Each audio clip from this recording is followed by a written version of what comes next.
చేదే భారతదేశం.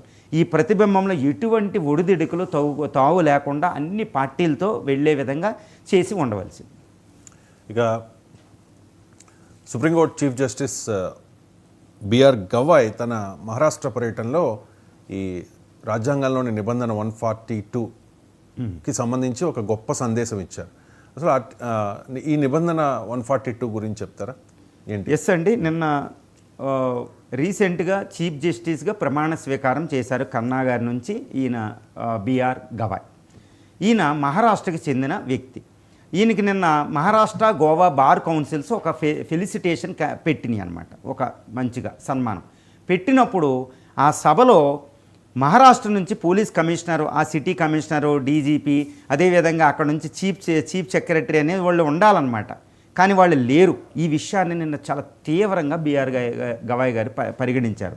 అసలు నేను 142 ఆర్టికల్ని ఇక్కడ ప్రయోగించాల్సింది అన్నారు. అరే 142 అనేది చాలా పెద్ద వివాదాస్పద అంశమైంది. ఆ 142 ఆర్టికల్ 142నే వైస్ ప్రెసిడెంట్ జగదీష్ ధంకర్ గారు ఏమన్నారంటే ఇది ఒక పెద్ద న్యూక్లియర్ మిసైల్ భారత పార్లమెంట్ మీద అన్నారనమాట. అంత వివాదాన్ని నేను ఉపయోగించారు. చాలా అద్భుతంగా సందేశం ఇచ్చారు బిఆర్ గవాయ్ గారు. ఆ సమావేశంలో మాట్లాడుతూ ఆయన ఒకటే అన్నారు, భారత ప్రభుత్వంలో భారత రాజ్యాంగ వ్యవస్థలో ఉన్న 3 పిల్లర్స్ అయిన న్యాయ వ్యవస్థ, చట్టసభల వ్యవస్థ, అదే కార్యనిర్వాహక వర్గాలు ఒకరితో ఒకళ్ళు సపోర్ట్ చేసుకుంటూ ముందుకు తీసుకెళ్ళాలి. అందరికీ పార్లమెంట్ సుప్రీం కాదు, న్యాయ వ్యవస్థ సుప్రీం కాదు, కార్యనిర్వాహక వర్గం సుప్రీం కాదు, రాజ్యాంగం సుప్రీం అని మాట్లాడారండి. ఒక అద్భుతమైన సందేశం నిన్న బిఆర్ గవాయ్ గారు మన భారతదేశానికి ఇచ్చారనమాట.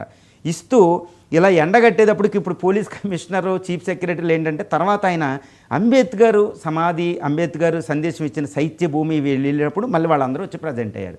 నిన్న ఆయన chief justice is the head of the Indian judiciary, న్యాయ వ్యవస్థకి అత్యున్నతమైన వ్యక్తి. ఆ వ్యక్తి వెళ్ళినప్పుడు ప్రోటోకాల్ ఫాలో చేయకపోవడం వల్ల ఇవి వచ్చింది. ఇప్పుడు ఆర్టికల్ 142 దగ్గరికి వద్దామండి.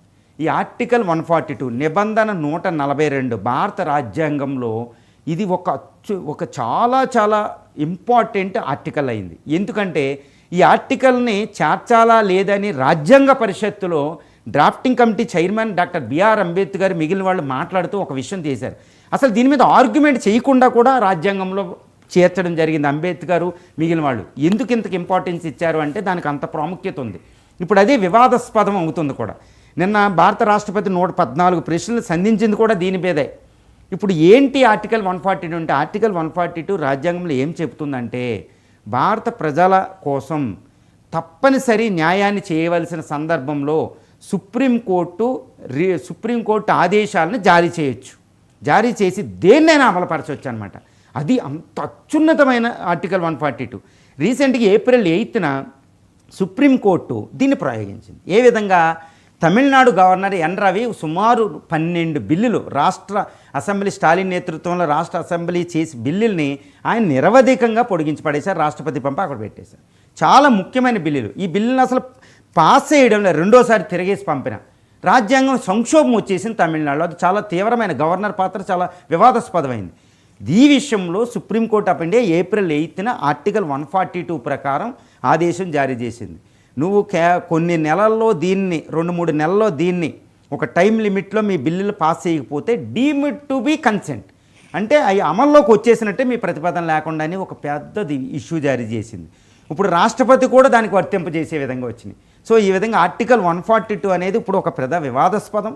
కానీ ఆ ఆర్టికల్ 142నే అంబేద్కర్ కాన్స్టిట్యూషన్ రాజ్యాంగ నిర్మాతలు అసలు వాదన లేకుండా రాజ్యాంగంలో చేర్చారు. అది ఒక అద్భుతమైన అస్త్రం, భారత న్యాయ వ్యవస్థ చేతులు అద్భుత అస్త్రం, న్యాయాన్ని రక్షించడానికి కోసం, పొలిటికల్ రాజకీయాలకు అతీతంగా రక్షించడం కోసం. చాలా పెద్దండి, ఇది ఒక గొప్ప ఆర్టికల్. దానిపై బిఆర్ గవాయ్ గారు నేను మాట్లాడారు.